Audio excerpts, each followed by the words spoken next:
Okay, good morning. We are learning Lila Nishmas Mendel Mariam Bas Kalman Ruvain, her Neshama Shavan Aliyah. We are on Pei Hey Amud Aleph, right at the top of the Amud Uminalan, right, the second line. So the last thing we saw was this idea that a person is able to plant 5 different species within a 6 tefach patch of land. And there's not going to be an issue of kilayim. And again, so you're going to have like the 4 on the 4 direction, on the 4 sides of the patch, or then you have 1 in the middle, okay? Now, we quoted a pasuk that said that there's 5. It didn't though, the pasuk though, right, the pasuk in the Mishnah said that there are 5 different things being planted together. That's great, but it doesn't actually mention the space. All it says is that there are 5 different species mentioned together. The pasuk had an implication there are 5 species together, but how do we know that it's 5 in a 6 tefach place? And the Gemara knows that there is no halacha l'Moshe Sinai about this. It's not like there's a Misora tracing back to Moshe Rabbeinu, and therefore the Gemara asks, "Minalan dahad dikim hulu rabbanan milsahi." How do we know that? This is a fascinating, amazing question. How do we know? We know that there's no halacha l'Moshe Sinai. If there was halacha l'Moshe Sinai, then we would certainly accept it. But how do we know we could rely on the Rabbanan, on Chazal, who made these assumptions about the fact that it could be done in a 6 tefach space? Who says the Rabbanan know what they're talking about when it comes to agriculture? Okay, great question. In other words, right? So the Gemara is saying, okay, so Chazal came along and said, okay, so we know that there's a patch that has 5 species. And then the Chazal on their own seemingly came along and said, oh, and that's in a 6 tefach place. Do they know what they're talking about? How do we know what they're talking about? Again, if you tell me there's a halacha l'Moshe Sinai, I would say, okay, God knows what he's talking about. That's not a question. But we know that there is no such thing in this case, and therefore, how do we know to trust in the Rabbanan? Okay? So the answer is like this. What's the pasuk that says, Lo sasig gvul reacha asher gavlu rishonim? Okay, there's a pasuk that says not to move the boundary of your neighbor, which the early ones marked out. Okay, so there's a pasuk over here which is halacha, general halacha. You're not allowed to move the border between 2 properties. If you have your, sometimes neighbors get in big disputes about, you have 2 neighbors side by side, and they're arguing about where exactly my property ends. To move your property line, if it was already established, is forbidden. But the pasuk says, what is the meaning of that? It's the ones that were made by the early ones. So gvul shegav rishon l'sasig, to tell you not to change the boundary that the early ones established. Okay, that's so the simple meaning is not to move the boundary between you and your neighbor. But the Gemara understands my gavlu rishonim. What does it mean that the early ones marked out? Amar Rav Shmuel bar Nachmani bar Yonasan. Okay, so we're going to learn from a pasuk which has some extra words, and we're going to understand from there this addressing this question we asked, and that is that these are the sons of Seir, Hachori, okay, Yoshvei Aretz, which inhabited the land. Okay, so what does it mean? Atikuli Alma Yoshvei Arkianinu? Why does it describe this group of people as Yoshvei Aretz? Are there any people who live in the land, meaning live in the world, who are not inhabitants of the land? Is anyone inhabitants of the sky? In other words, why does the Torah say these are the people of Seir, Bnei Chori, who live in the land? What does that mean? Ella sheyubikian b'yeshuva shel eretz, to tell me not that they lived in the land. Of course, they lived in the land. Who doesn't live on land? Every human being lives on land. The point is that they were experts in the land. Shahayu omrim, they used to say, Melo kanazel zayis. They would go around and they would point out, this piece of land, this is good for olive growing. This piece of land, it's good for grapes. This piece of land, it's good for figs. V'chori, why are they called chori? Shemerichem es haaretz, the word chori is associated with the word meriach, to smell. They would smell earth. They would pick up earth, they would smell it and say, this land is good for this type of land planting. V'chivi, why were they called chivi? Amar papa shayu tomim es aretz kichivya, because they would taste the ground like a snake. Okay, and by tasting it, they would know what should be planted there. And people still do this, right? The people who are really good at agriculture, they would actually taste the land and say, this is land that's good for planting whatever, olives, because it tastes the appropriate way that they would plant olives. The point of this whole pasuk, the point of this pasuk is to teach us that that the Torah trusts people who claim to know agriculture, that they know what they're talking about, and we could trust that. In other words, the Torah is endorsing this notion that a person is able to trust people. In this context, it was the Chivim, it was the people of Bnei Seir, Achori, Yoshvei Aretz, that they knew how to, they knew the laws, they knew the concepts of agriculture. But similarly, we could trust Chazal to tell us what the laws of agriculture are, what the rules of agriculture are, and therefore apply it to the halacha. So let's just appreciate this dialogue that just took place over here, because I find it fascinating. The Torah, the Gemara is clearly implying that, I would say, although this is a major debate amongst amongst Rishonim and Achronim, the simple read of this Gemara would seem to be saying that we don't, that the Chazal stayed in their lane, so to speak. Chazal knew Torah, and they knew Torah well, right? We had this discussion a little bit earlier when we talked about medicine, when Chazal started teaching us about medicine. The Gemara over here is clearly asking, wait, if there is no Mesorah about this, then we have no reason to trust them, because they're not planters. Chazal are not planters, so why would we trust anyone? Like, how in the world do people know what's going on underground to say that the ground grabs nutrients of 3 tzvachim? Like, that's not something you can see with the naked eye, right? In the ancient world, how would you know that if you plant a cucumber over here, that it's going to go out for 1.5 tzvachim, is going to be grabbing nutrients? It's not like not like there are roots that are going out 1.5. We're just saying that it's grabbing nutrients for 1.5 tzvachim. Who says? How do you see that? There's no, certainly not in the ancient world, there's no way of seeing that. And therefore, the Gemara is therefore saying, why would we trust Chazal to tell us this? So again, just to pause to appreciate the question, it's basically seemingly telling us, the simple read of this Gemara is in line with those who say that Chazal knew Torah really well. Not very well. They knew Torah is they everything they say about Torah is absolute. But when it came to other things, we don't necessarily know. Medicine, maybe yes, we know. Like, it wasn't necessarily their thing, right? This again, the reason I'm highlighting that is there's a major debate about when Chazal weigh in about things which are not purely Torah. Do we give them the same credence or not? That's a matter of major discussion. The implication of the question of the Gemara over here is that they only know Torah, and who's to say that they knew agriculture? And fine, the Gemara answers to that. No, people can know agriculture, and that is proven from Elav and Eser Achori Yoshvi Aretz. The point is that just in as much as these people were able to smell land and were able to taste land and able to know it, we could therefore assume that Chazal also had the ability to do the same thing. And if they weighed in and said that it takes 1.5 tzvachim of land in order for something to grab its nutrients, we could rely on that. Okay, yeah?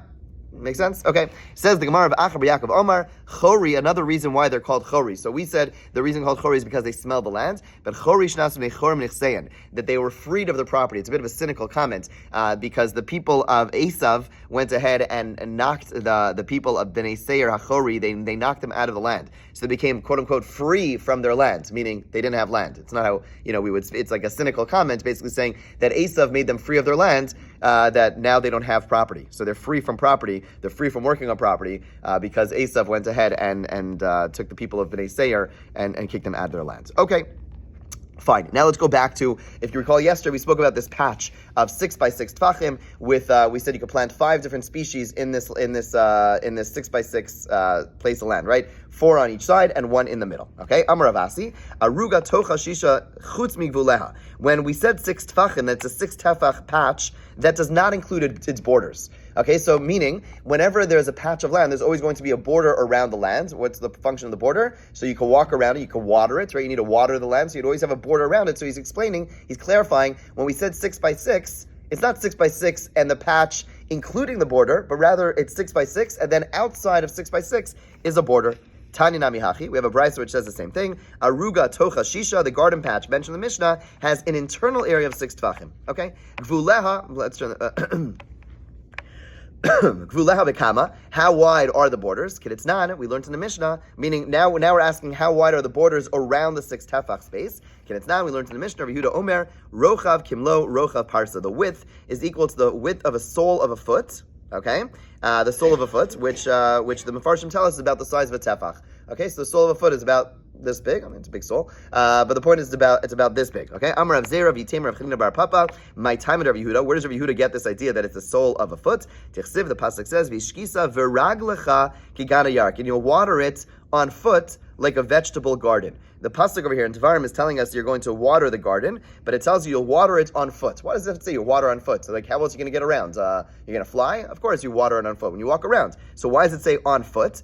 So when you water it, you're going to do it on foot. Ma regal tefach, af gvul nami tefach. Just like the width of a foot is a tefach, so too the border is a tefach. Again, keep in mind, the reason you had a border was so that you could water it, right? So the fact that the Torah says you'll water it on foot teaches me that the border around the garden around the patch is going to be a tefach. Okay? So again, so far, just to summarize what we've seen so far, the Gemara has established that Chazal are able to tell us the appropriate measurements, and we're learning that the border is a tefach between patches. Okay, now the Gemara goes into a little bit more detail about the Mishnah, and we're going to have a machlokas. We're only going to see one side of the machlokas today. Amar Rav. Rav says, Aruga bechurba shaninu. This patch, the patch that we spoke about in our Mishnah, is talking about when it literally means a patch in a destroyed place, meaning it's the only patch, it's not surrounded by other patches. Right. In other words, with this patch that we spoke about, that has one that there's a garden on each side, that there's there's tomatoes here, cucumbers here, peppers here, and carrots over here, and something else in the middle. That's when there's nothing else surrounding it. Okay, but chur b'shaninu, there's nothing else surrounding it. Okay, ask the Gemara, va'ika makom kranos. Why not? Why can't there be things around it? You could plant things, meaning the assumption of the reason Rav seems to say you cannot do so is because imagine I would have this with tefach, things over here, things over here, things over here, and have a patch right next to it, right? Then it's going to, and there's only a tefach in between, right? We said then it's going to be drawing from the next patch. Right, we're saying you need a tefach and a half to be growing from one place, right? So if I have another patch over here, right, then this is going to be drawing from this. Or again, as we saw yesterday, it's not so much about what's actually happening underground; it's what it looks like. So if they're close by, it looks like they're growing together, right? So that's why Rav says there can't be anything else around it. It's a patch that stands alone. But the Gemara asks, "Va'ika makom kranos." You could set things up where it'll be acceptable because of the corners. What he means is that that diagram. You all see that diagram, that big diagram of of 9 gardens. You see that? So basically, what the Gemara is asking is that you could go ahead and plant things in the way that it shows in this diagram, where things are planted in a way that everything is kind of staggered, right? In this way, everything seems to be far away, even though it's true on the bottom, edges, they're actually close together. But since they're all planted in different directions, everything seems apart, right? Do you see that? You see that in that diagram? It's not in the way we originally understood the patch. Was you had things on this side, and then you left this corner open. Then you had things on this side, things on this side, things on this side. So you plant right next to it on this side.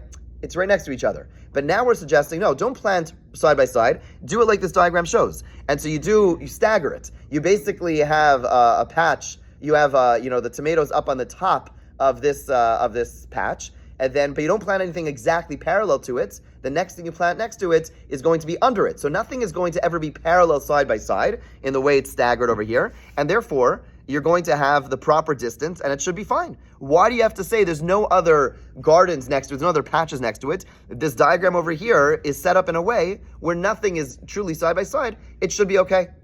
Yeah, you hear that? Yeah. So the Gemara answers, Amri be Rav Mishmeda Rav be Mimalias Akranos. No, we're talking about a case where you didn't do so, where you filled up the corners with seed. In other words, look at the diagram on the bottom diagram, right? You see that? Where basically a person fills up all the way to the corner, and therefore you can't stagger it. That small diagram, right, by note 21, where you don't leave the corners open, you don't leave sides open, rather at least on 2 sides you filled it up all the way, and therefore you can't stagger it, because the garden next to it, the patch next to it, is going to be full. Ask the Gemara, what kind of answer is that? V'lizra me'abai, v'lo l'malai megavai. So why not set it up in a staggered fashion? That's essentially what the Gemara is asking. Why is Rav suggesting we're setting it up in a situation where the guy, where the person went ahead and planted all the way up into the corners, set it up in a way that it's staggered, and then you don't have to say, oh, it's in a barren field. Meaning, why is Rav so adamantly opposed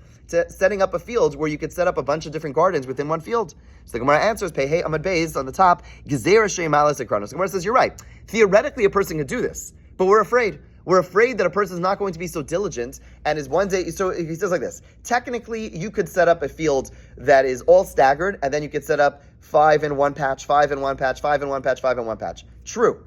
But there's a concern, the person's not going to be so precise, and they're going to go ahead and fill up the patch, on one side, right, fully, right? And then the next patch is going to be an issue of Klayim. So Rav says, yes, technically a person could do so, but I don't allow a person to. He says Chazal did not allow a person to do so because there's a concern that not everyone is a Dr. Clough. They don't know how to plant so well, and therefore, hi, welcome. Therefore, they're not going to plant so perfectly, so precisely, and they're going to plant on the entire side, and then the field next to it is going to be Klayim, and therefore Rav said this 5 products in one thing is only going to be allowed when there's nothing else around it. We're not going to trust a person to stagger. Okay, ask the Gemara. Why not? We have a Mishnah which does seem to say that you could stagger. V'lo yehi ela rosh tar yarak. There's another Mishnah that says, as we're about to quote, that you have a scenario where you have the corner furrow of a vegetable field going into another one and it not being a problem of kilayim. Milot stands, we not learn in a Mishnah, hayarosh tar yarak nichnas l'soch sada acher,